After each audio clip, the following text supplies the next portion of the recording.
my name is Dawn Monique Edmond. I'm from Newark, New Jersey, and my talent is writing. Back in 2013 to 2014, I had a friend of mine's had a life-altering experience.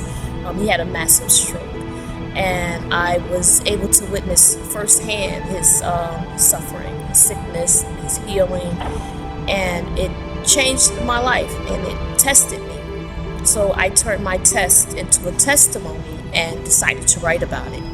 I decided that experience that he had and that I went through with him was something that I wanted to write about, because I thought it would be helpful to other people to read, just to inform people of what it's like to suffer from a massive stroke, and so that we can see that it could happen to any of us, any moment, any given time. Any of us could be in that situation, and who's going to be there for you if it happens.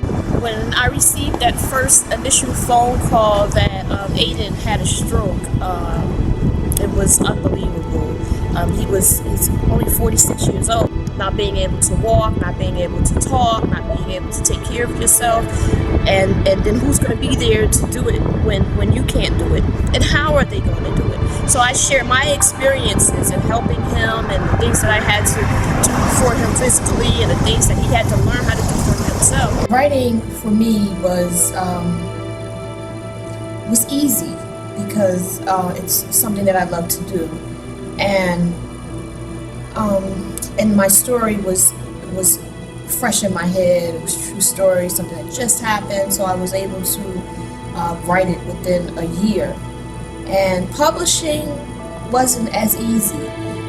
I was like searching and researching for a publisher, and I decided that it would be better for me to self-publish. I spent lots of late nights and early mornings and weekends, and sacrificed a lot of outings and time with family so that I could write my book. It wasn't easy. It took a lot of sacrifice, a lot of willpower, and a lot of pushing, because there were times when I just didn't want to write it anymore. I was tired. I was tired of writing. I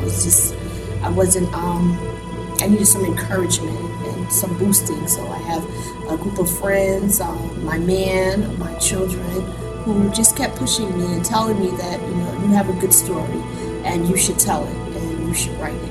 So I did. It took me a year, maybe less than a year, to write it. My girlfriends helped me with editing. My family members helped me with my book cover. So I had a lot of help along the way. I formed my own publishing company. I named it after my mom. It's called Edmond Books Corp. And I published my own book. I did some research. I looked for printing companies, so I was able to self-publish, copyright, send it to the printing companies, and purchase my books. And I have it available on Amazon. I have a book website, tillthebreakofdawn.com. You can purchase it there, and it's done very well, and I'm very proud. I'm still writing. I plan on putting out a few more books. Hopefully hundreds of books. That's my goal. My purpose in writing this book was to share with you my experience, because again, we never know when or if this could possibly happen to us or someone that we love. And if you read my book, you'll be prepared a little. You'll know what to expect, you'll know what's required of you, and you'll have more compassion for the person that you're dealing with that's sick. A lot of people have asked me about writing. Everyone wants to write. We all have a story. My story is not unique. This has happened to quite a few people, but we don't all have the ability to tell our story, to put our story down on paper. You can do the same thing. It just takes time, patience, determination, and just the ability to read and write. Thank you for allowing me to tell my story and to share with you guys my book, Till the Break of Dawn. Thank you very much. I appreciate it.